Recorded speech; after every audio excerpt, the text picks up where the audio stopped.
This is a non-monetized recording of As I Please, number 8, by George Orwell, January 28, 1944. I see that Mr. Suresh Vadaya, an Indian journalist living in England, has been arrested for refusing military service. This is not the first case of its kind, and if it is the last, it will probably be because no more Indians of military age are left to be victimized. Everyone knows without being told to them the juridical aspects of Mr. Vadaya's case, and I have no wish to dwell on them. But I would like to draw attention to the common sense aspect which the British government so steadily refuses to consider. Putting aside the seamen who come and go, and the handful of troops who are still here, there might perhaps be 2,000 Indians in this country of all kinds and ages. By applying conscription to them, you may rise a few score extra soldiers, and by correcting the minority who object, you may swell the British prison population by about a dozen. That is the net result from the military point of view. But unfortunately, that isn't all. By behavior of this kind, you antagonize the entire Indian community in Britain, for no Indian, whether his views, admits that Britain had the right to declare war on India's behalf, or has the right to impose compulsory service on Indians. Anything that happens in the Indian community here has prompt repercussions in India, and appreciable effects further afield. One Indian war resister victimized does us more harm than 10,000 British ones. It seems a high price to pay for the satisfaction the blimps probably feel at having another red in their clutches. I don't expect the blimps to see Mr. Vadaya's point of view, but they really might see, after all their experience, that making martyrs does not pay. A correspondent has sent us a letter in defense of Ezra Pound, the American poet who transferred his allegiance to Mussolini some years before the war, and has been a lively propagandist on Rome radio. The substance of his claim is that A. Pound did not sell himself simply for money, and B. that when you get hold of a true poet, you can afford to ignore their political opinions. Now, of course, Pound did not sell himself solely for money. No writer ever does that. Anyone who wanted money before all else would choose some more paying profession. But I think it probable that Pound did sell himself partly for prestige, flattery, and a professorship. He had a most venomous hatred for both Britain and the USA, where he felt that his talents had not been fully appreciated, and obviously believed that there was a conspiracy against him throughout the English-speaking countries. Then there were several ignominious episodes in which Pound's phony erudition was shown up, and which he has no doubt found hard to forgive. By the mid-30s, Pound was singing the praises of the boss, Mussolini, in a number of English papers, including Mosley's quarterly British Union. At the time of the Abyssinian War, Pound was vociferously anti-Abyssinian. In 1938, or thereabouts, the Italians gave him a chair at one of their universities, and sometime after the war broke out, he took Italian citizenship. Whether a poet, as such, is to be forgiven his political opinions is a different question. Obviously, one mustn't say X agrees with me, therefore he is a good writer.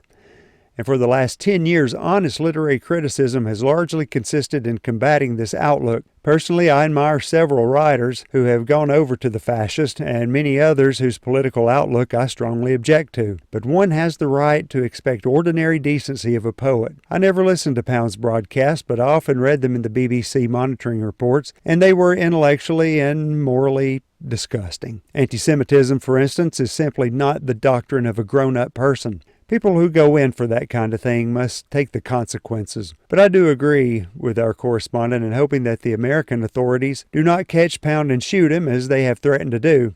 It would establish his reputation so thoroughly that it might be a good 100 years before anyone could determine dispassionately whether Pound's much-debated poems are any good or not. The other night, a barmaid informed me that if you pour beer into a damp glass, it goes flat much more quickly. She added that to dip your mustache into your beer also turns it flat. Well, I immediately accepted this without further inquiry. In fact, as soon as I got home, I clipped my mustache, which I had forgotten to do for some days. Only later did it strike me that this was probably one of those superstitions which are able to keep alive because they have the air of being scientific truths. In my notebook, I have a long list of fallacies which were taught to me in my childhood. In each case, not as an old wives' tale, but as a scientific fact. I can't give the whole list, but here are a few hearty favorites. 1. That a swan can break your leg with a blow of its wing. 2. that if you cut yourself between the thumb and forefinger, you get lockjaw. 3. That powdered glass is poisonous. 4. That if you wash your hands in the water eggs have been boiled in, and why would anyone do this, you will get warts. 5. That bulls become infuriated at the sight of red, and that sulfur in a dog's drinking water acts as a tonic. So on and so on and so forth. Almost everyone carries some or other of these beliefs into adult life. I have met someone over 30 who still retained the second of the beliefs I have listed above.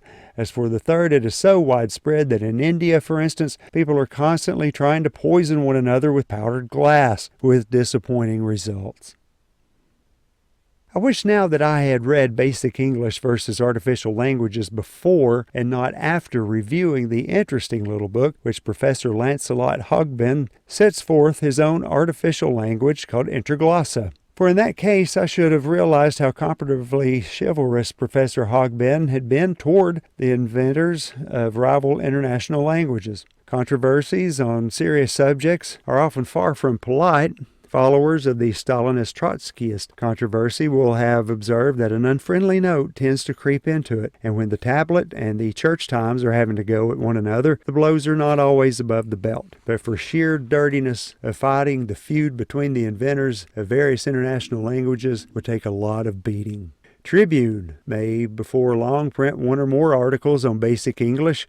If any language is ever adopted as a worldwide second language, it is immensely unlikely that it will be a manufactured language, and of the existing natural ones, English has much the best chance, though not necessarily in this basic form. Public opinion is beginning to wake up to the need for an international language, though fantastic misconceptions still exist. For example, many people imagine that the advocates of an international language aim at suppressing the natural languages, a thing no one has ever seriously suggested. At present, in spite of the growing recognition of this need, the world is growing more and not less nationalistic in language. This is partly from conscious policy. About a half dozen of the existing languages are being pushed in an imperialistic way in various parts of the world, and partly owing to the dislocation caused by the war, and the difficulties of trade, travel, and intercommunication between scientists and the time-wasting labor of learning foreign languages still continue. In my life, I have learned 7 foreign languages, including 2 dead ones, and out of those 7, I retain only 1, and that not very brilliantly. This would be quite a normal case. A member of a small nationality, say a Dane or a Dutchman, say, has to learn 3 foreign languages as a matter of course if he wants to be educated at all. Clearly, this position could be bettered, and the great difficulty is to decide which language is to be adopted as the international one. But there's going to be some ugly scrapping before that is settled, as anyone who has ever glanced into this subject knows. The end. Thank you for listening. I'm Everson Harper.